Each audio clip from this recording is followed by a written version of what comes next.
Hola, muy buenos días México, buenas tardes Chile, buenas tardes Argentina.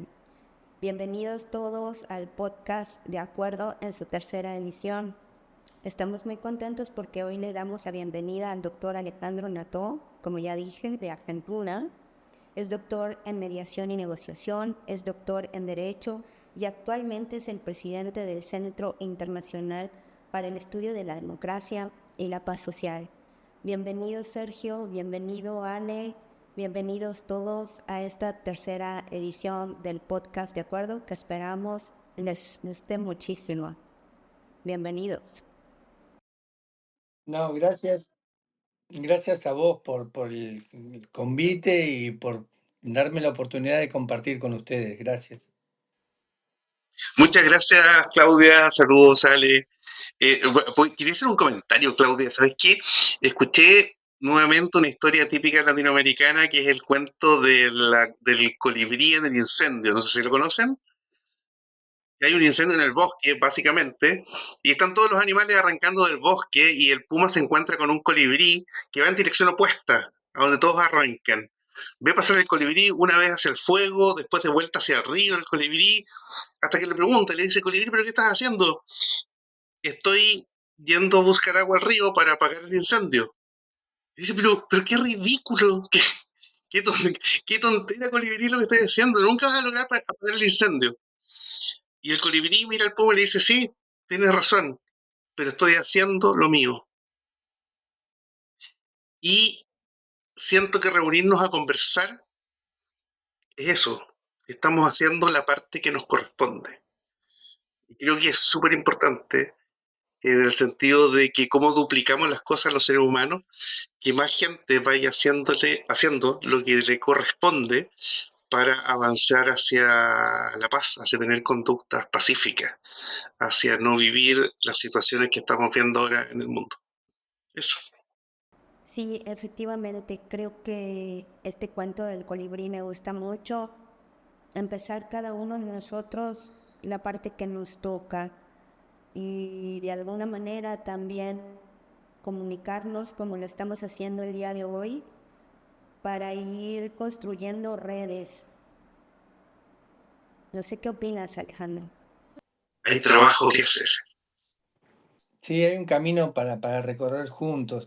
Y de hecho, me parece que esto que hemos abrazado nosotros nos interpela fuertemente, a ver si lo que estamos haciendo es solo entre nosotros o lo estamos haciendo con otros. Eh, mm, Creo que es fundamental poder conversar, como bien planteaban antes, pero al mismo tiempo es fundamental ver qué es lo que dejamos en este mundo.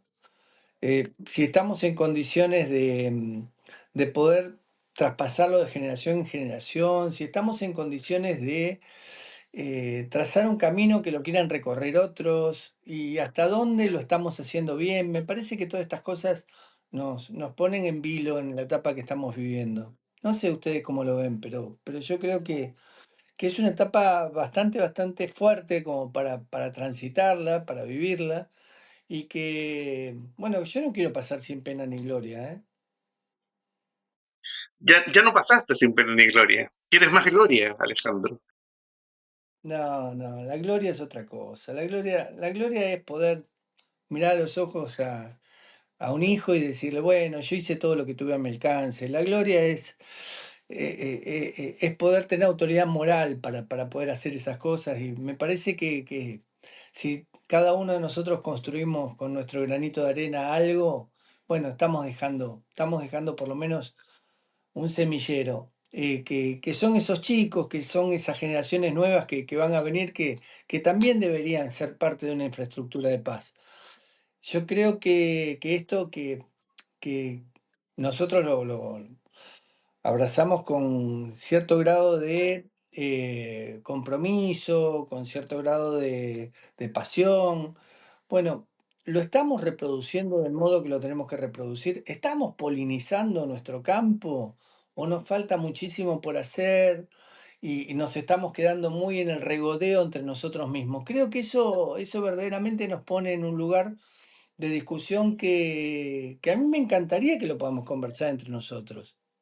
Sí, yo creo que es importante que reflexionemos sobre lo que estamos haciendo cada uno de nosotros y parte de esa idea es que hagamos estos ejercicios donde podamos platicar. Creo que la creación, por ejemplo, de este programa en donde ustedes con muy buena voluntad participan, exponen sus ideas, hace que los temas como la mediación, la justicia restaurativa, no sé, la comunicación no violenta, otras formas de dialogar, otras formas de comunicarnos, otras formas de actitudes que podrían beneficiar el conocerlas y el adoptarlas, se puede transmitir o se puede difundir a través de ejercicios como este que estamos haciendo. La idea de este programa es eso, que podamos hablar de todos estos temas y que sean accesibles a, a muchas personas y que por supuesto se asumen y aporten y sugieran cómo podemos ir construyendo paz desde lo chiquitito, desde lo cotidiano, desde aquello que me toca vivir cada día con mi familia, con la comunidad, con la escuela. Creo que un poco es eso. Sí, sí, así como cada quien lo hace, cada quien aporta su granito de arena desde el lugar que cree que lo está haciendo bien. Y yo creo que es encomiable lo que vos decís, pero bueno, me parece que es un tema grande, grande, grande, que lo discuto muchas veces. Si con mi patio solo alcanza, si no tengo que mirar el patio de los demás, o cada quien mira su baldosa y no mira el patio. Esto creo que es algo que bueno, que entre todos tenemos que pensarlo, ¿no? Que es ver qué es lo que estamos dando y si lo que estamos dando está coordinado, tiene articulaciones, tiene algún sentido de conectividad con otros que están haciendo lo mismo en otros lugares del mundo. Acá, fíjense, somos 3 países. Y a partir de esos 3 países que trabajamos mucho y que el campo de la cultura de la paz y que tenemos una infraestructura de paz importante, tanto Chile la tiene, yo estuve hace muy poquito con Sergio en Valparaíso, México la tiene porque están llevando esto a todos los estados mexicanos. Realmente creo que nuestros 3 países son buenos ejemplos para decir, ya tenemos un piso común, ya tenemos una infraestructura de paz que por lo menos se va robusteciendo a partir del hacer, a partir del pensar. Pero bueno, ¿en cuántos otros lugares falta esto de la polinización, de llevar esto a las escuelas, de llevar esto a los lugares de trabajo, de llevar esto al campo sindical, de llevar esto a lo que puede llegar a ser los hospitales, los lugares donde tenemos interacción las personas, allí lo barrial, lo vecinal, donde hay que fomentar más participación ciudadana, donde hay posibilidades de poder habilitar la palabra a aquellos que no tienen voz. Bueno, tenemos un campo amplísimo de acción. Esto fue concebido para el mundo prejudicial, no tiene nada que ver lo que estamos hablando con el mundo prejudicial. Y ahí vuelvo a si la baldosa de cada uno en un patio común, como puede ser el país de cada uno, está articulando acciones con los otros patios. Por eso me parece fantástico que estemos nosotros 3 acá para pensar juntos. Seguramente Sergio tiene algunas ideas alrededor de esto y el que arrancó con el colibrí, vamos a ver si lo hacemos posar al colibrí en algún lado. O sea, yo no puedo más que compartir lo que están planteando. Evidentemente necesitamos, eh, o sea, participar más, como decía Claudia, conversar más, pero también llegar más lejos. ¿Ya? Creo que hay muchas cosas que revisar. A mí me parece súper relevante eh, el, el tema de la transdisciplinariedad, por ejemplo, porque transformarse o ir transdisciplinarizándose nos va llevando también más lejos. interesarse por los otros nos va llevando más lejos.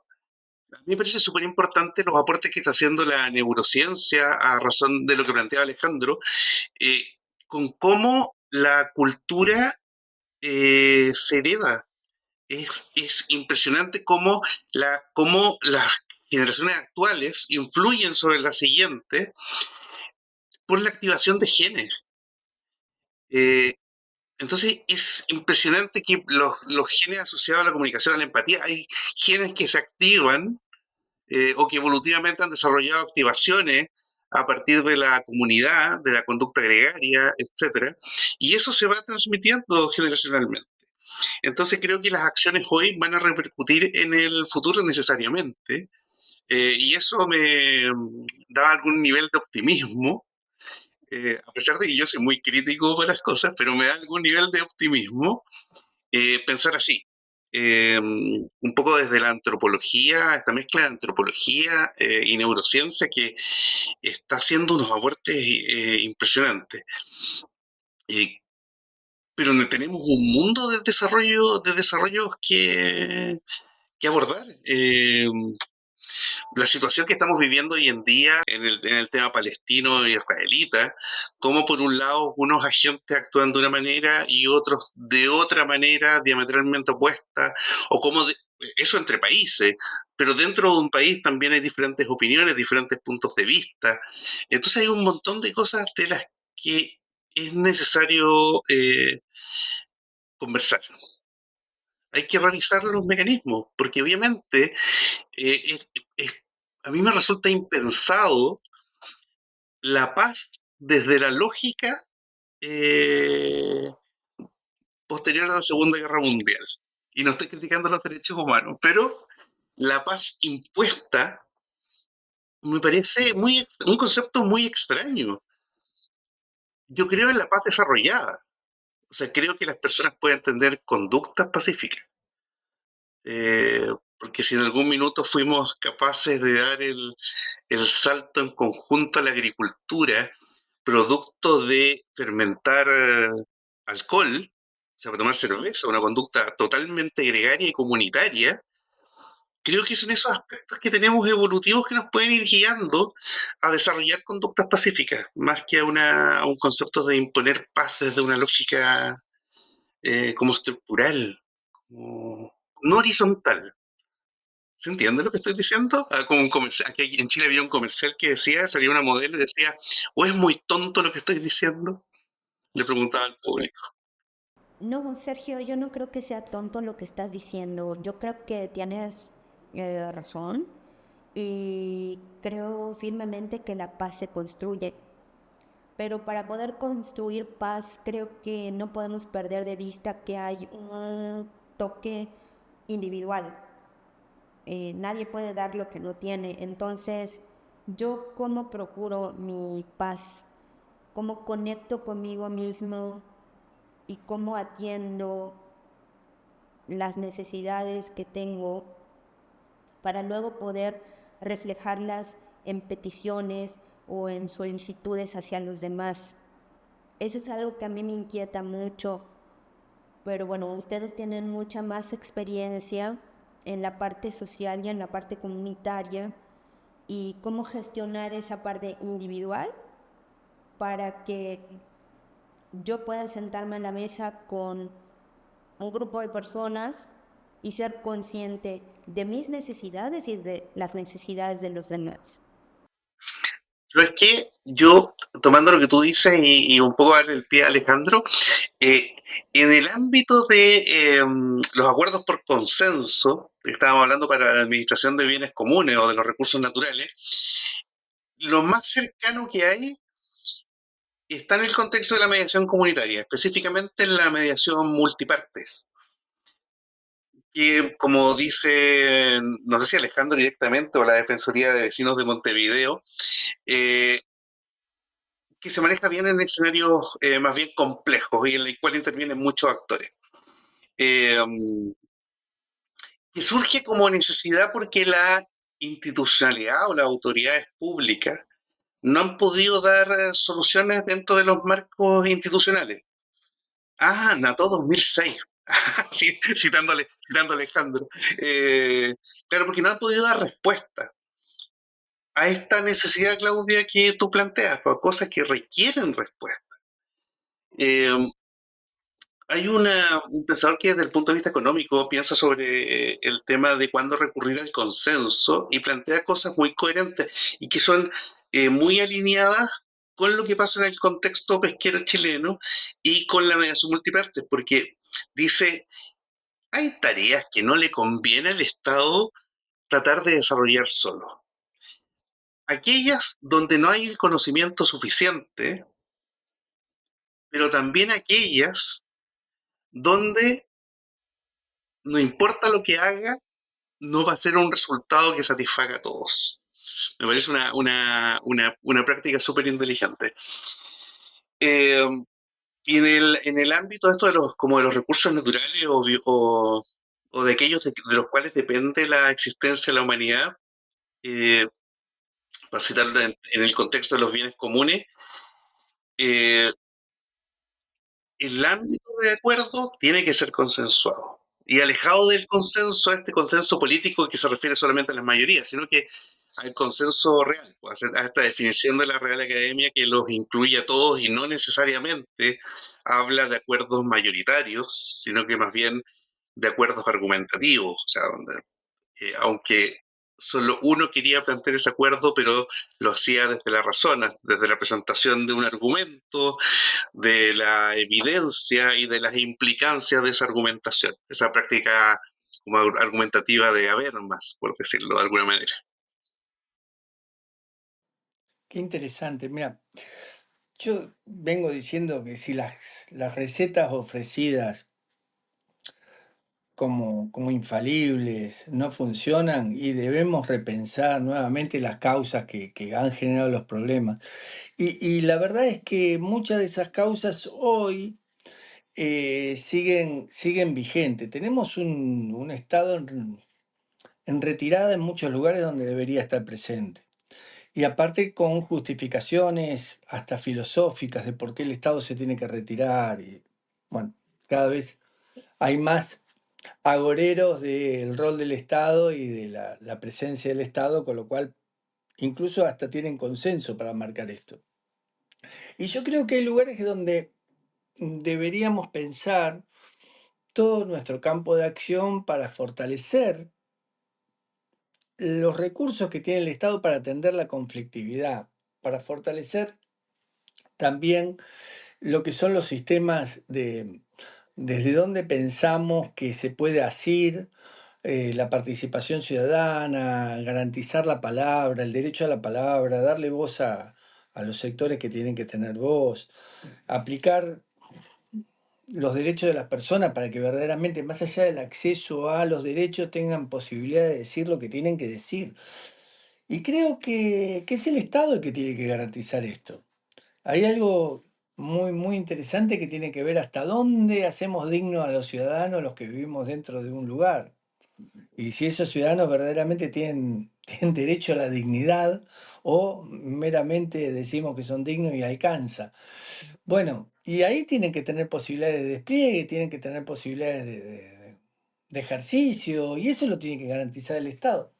A ver, lo que yo quiero decir con esto es, nuestros, nuestros niños, y llevando al principio de la conversación, a partir de lo genético que vos hablaste, de la transmisión genética que hay, yo creo que quizá la democracia que yo miro no es la misma democracia que miran los jóvenes hoy en día, ¿no? Porque eh, hay como un espejo sobre lo que es lo real, de lo que pasa hoy y lo que es lo ideal, de lo que verdaderamente debería ser.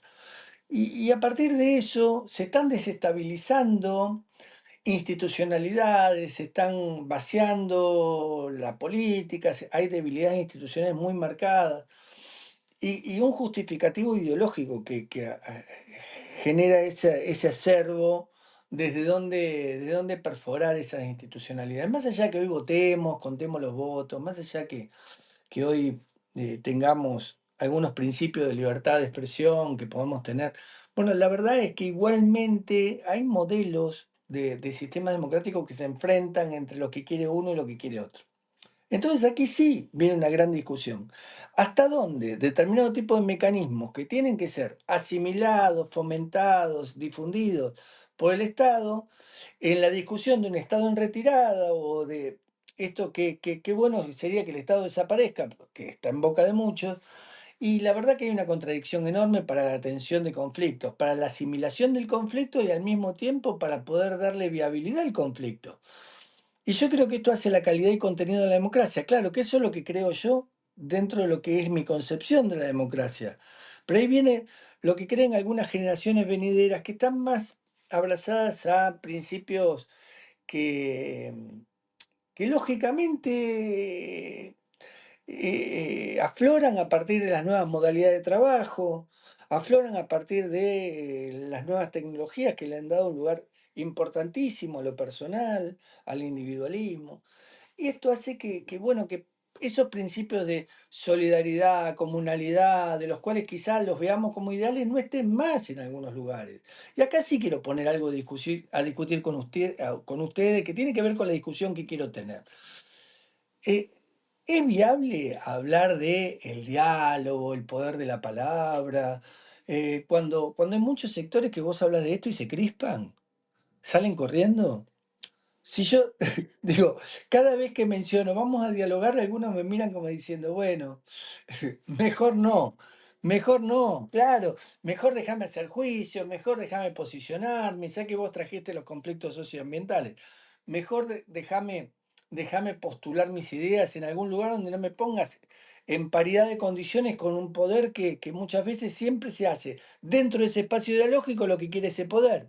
Entonces, reproducimos dinámicas asimétricas a través del diálogo. Esto es lo que ven los que deberían dialogar, que vos venís con la cantinela del diálogo para poder sentar en una mesa en desigualdad de condiciones a uno con respecto a otro. Bueno, acá viene un lío bárbaro. Entonces, ¿cómo hacemos para volver a resignificar la palabra diálogo? ¿Cómo hacemos para que eso tenga el lugar que tiene que tener de vivificante, de genuino, de fortaleza, y no que sea un lugar de demérito, no que sea un lugar de degradación a partir de lo que se ha hecho también con esto? Porque esto se ha mal utilizado mucho. Y sobre todo en los campos socioambientales se ha mal utilizado mucho.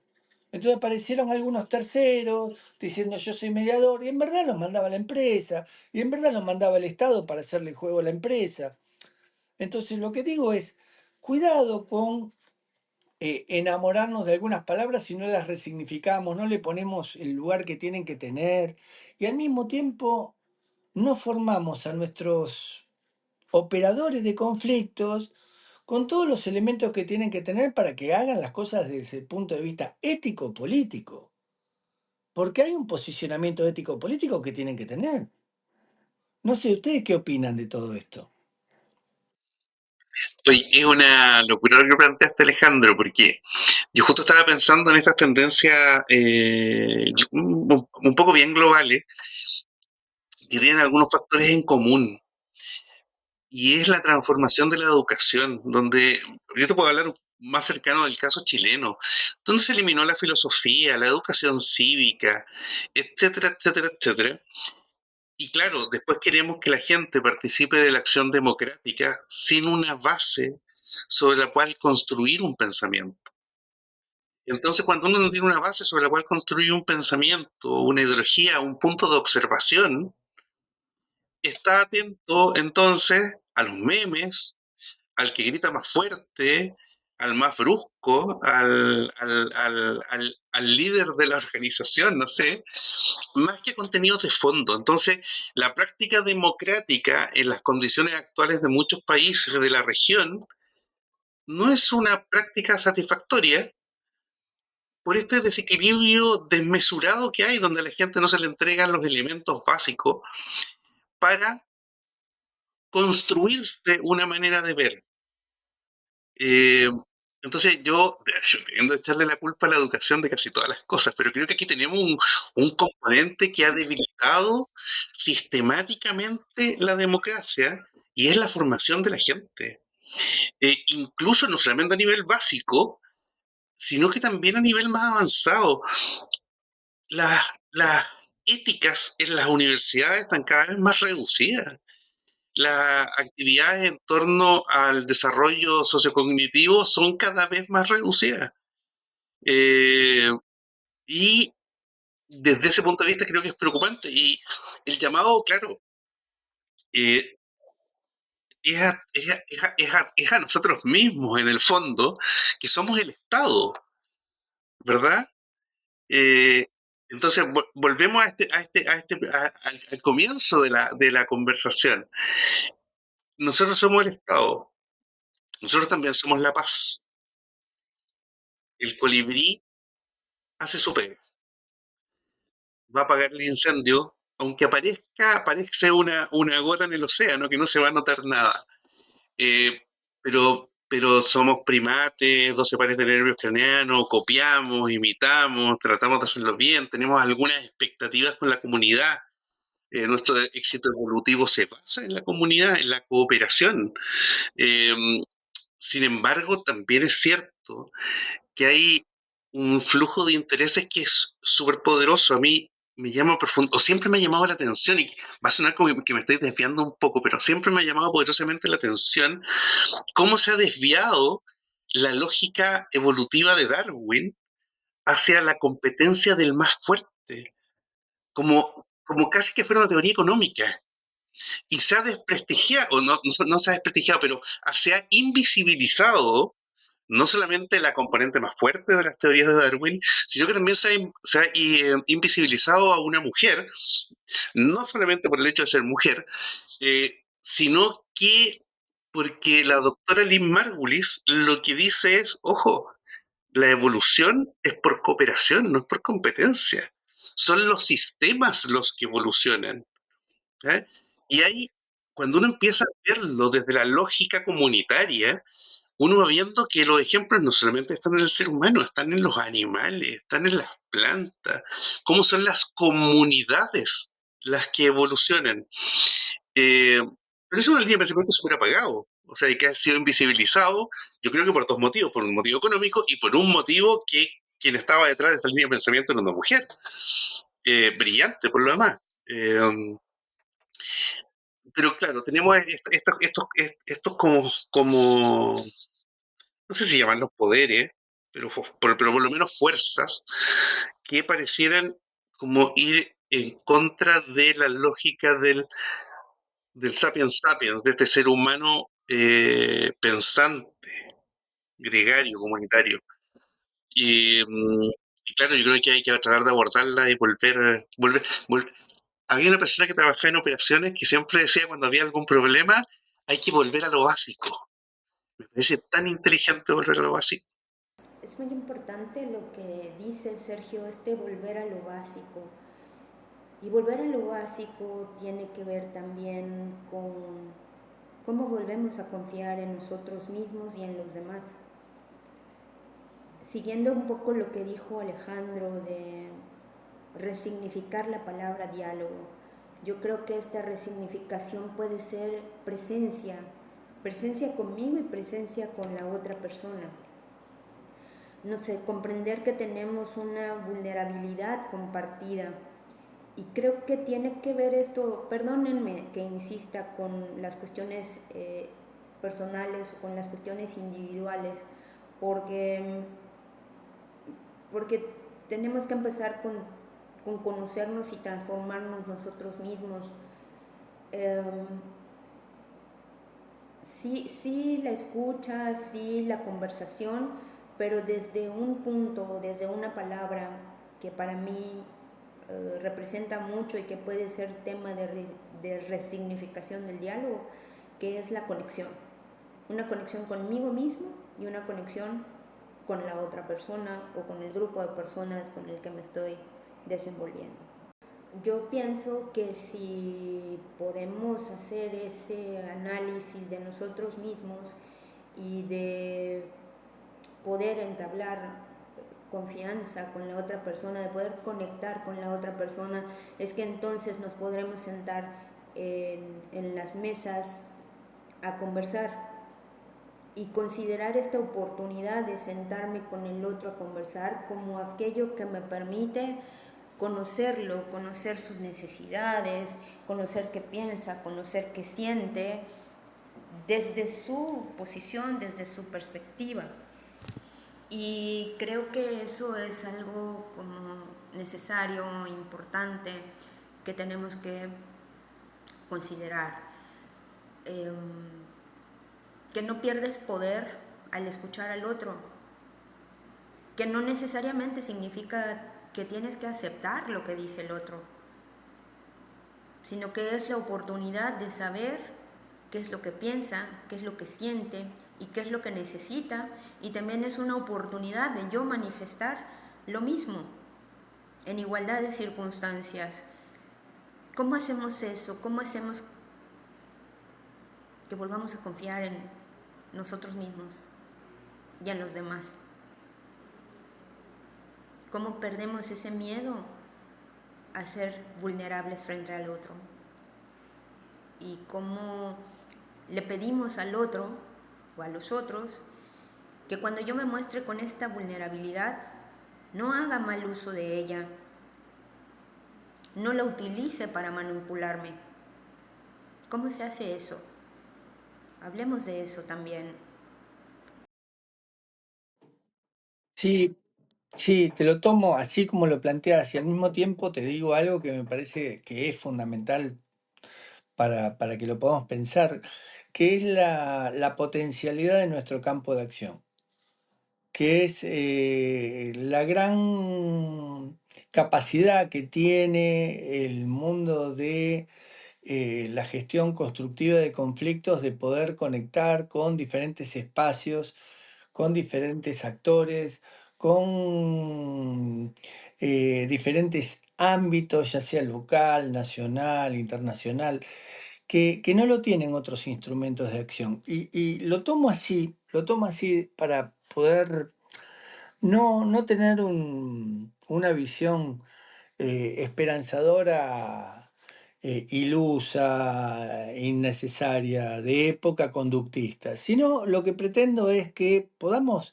realmente ser profundos en nuestro pensamiento y decir, bueno, tenemos un montón de cosas para dar, el tema es, ¿cómo hacemos para profundizar ese dar?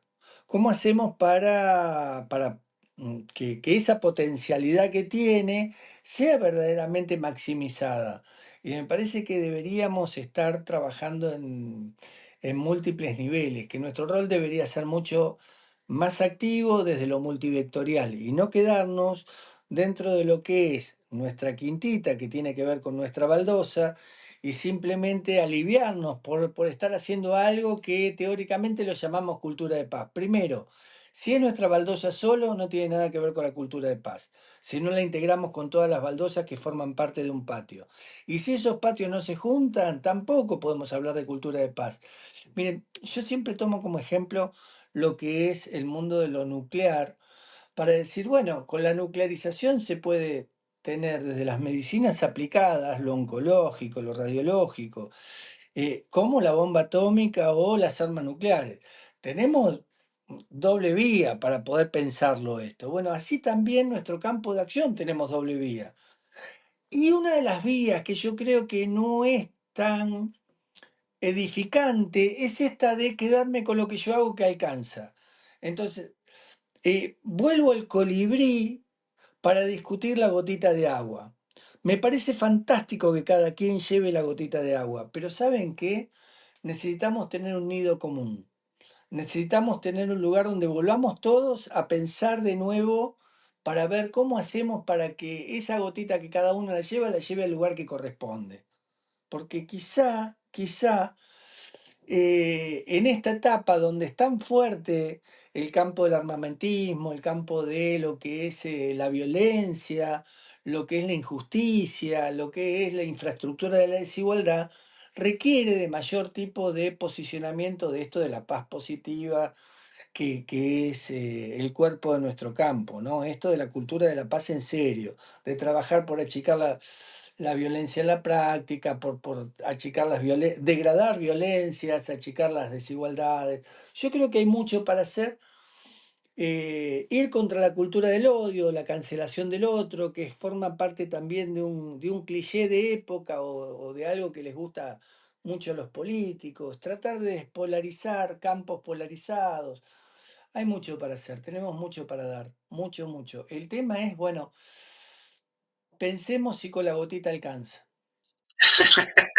Alejandro, mira, yo creo que hay un tema también que poner en la mesa y que aquí me voy a ganar los memes y las opiniones contrarias, pero creo que hay un tema de ego súper fuerte en el ámbito de la mediación, de los mediadores y mediadoras, eh, que se que justifican mucho algunos valores que consideran como sublimes o que tienen relevancia religiosa o ese tipo de consideraciones.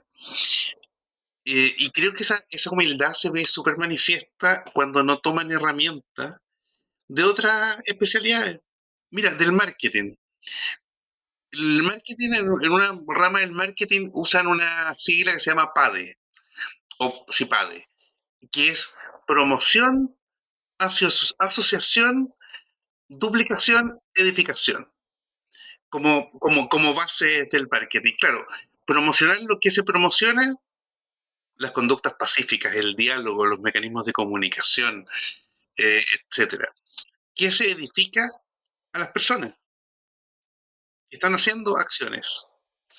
Eh, ¿Qué se duplica? Se copian en las prácticas. ¿Cuál me salté? La asociación. Y donde uno se asocia, se relaciona con esa gente. ¿Eh? Entonces, fíjate que es un ciclo que proponen desde el marketing que es súper interesante eh, como práctica. Y en general lo que yo he visto en el ámbito de la mediación, propiamente tal, digamos, es poco abarcar otras áreas. Es harta comodidad y hay herramientas en la ingeniería que son súper potentes, que sirven de mucho. Herramientas, hay montones de herramientas desarrolladas por el ser humano, hay herramientas que a mí me encantan. Yo conversaba con un mediador muy conocido que escribe libros y cosas así, y le decía, ¿qué te parece la comparación de pares de Helfius? Cri, cri, cri, cri, se sentía el grillo.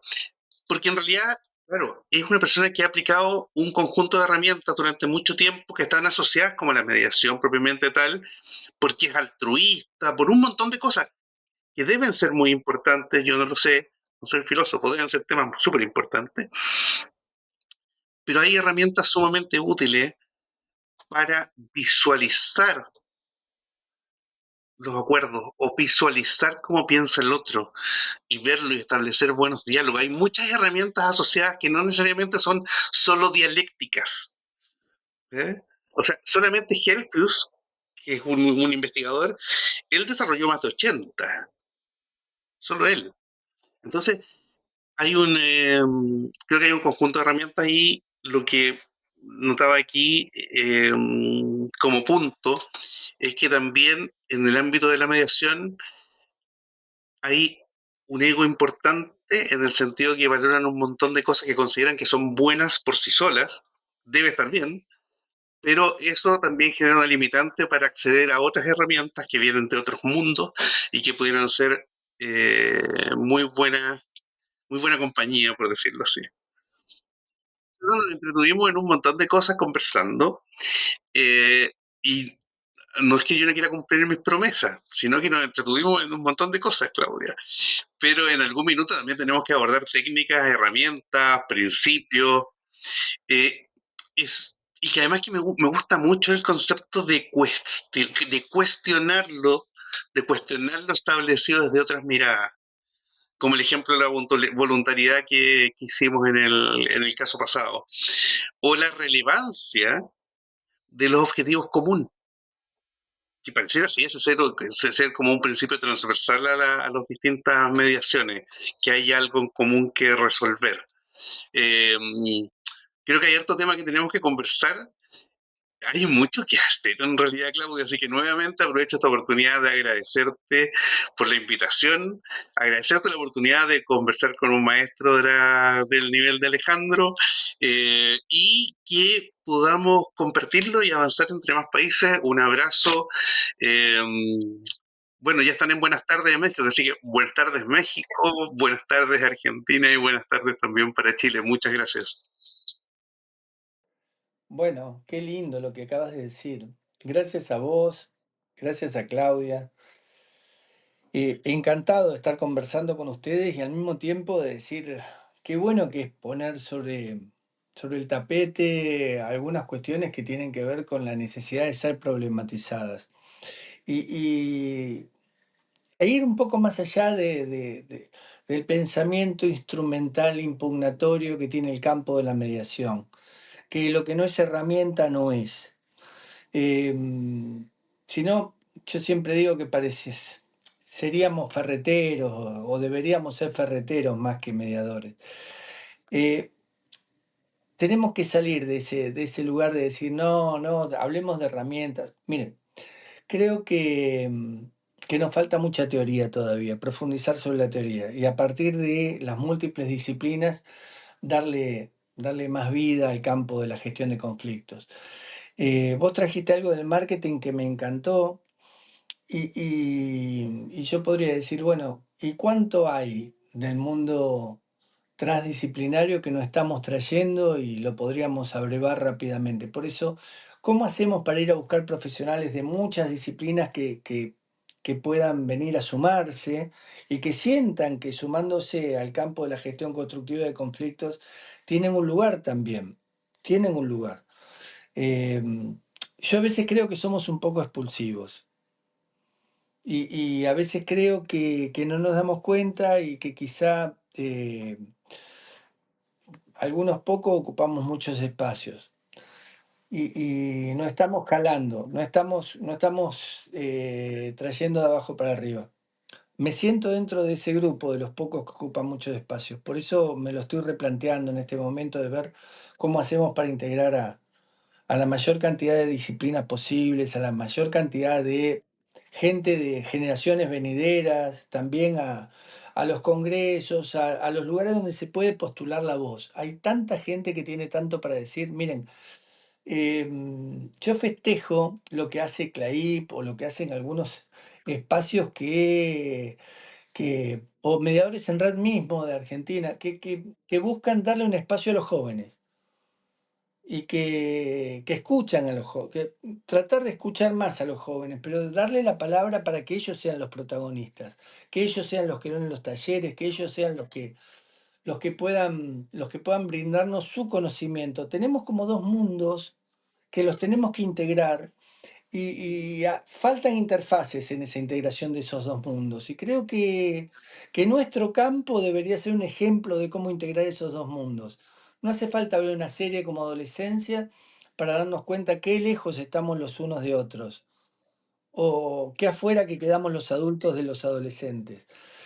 Hace falta que nosotros nos adentremos a esto, dar un par de pasos y decir, bueno, abramos todos nuestros espacios, pero también nuestros oídos como para poder entender un poco más, comprender un poco más y asimilar un poco más también de ese mundo que yo decía antes. Es hasta otra democracia la que concibe ese mundo. Bueno, en buena hora, veamos cómo se puede hacer para juntar los mundos, que quizá tenemos mucho para hacer ahí. Pues, ¿cómo hacemos? ¿Cómo hacemos? Se me ocurren tres palabras o tres ideas que pudieran ser que pudieran servir para que resignifiquemos la palabra diálogo y pueden ser apertura, la primera. La segunda puede ser buena fe, buena voluntad, bondad.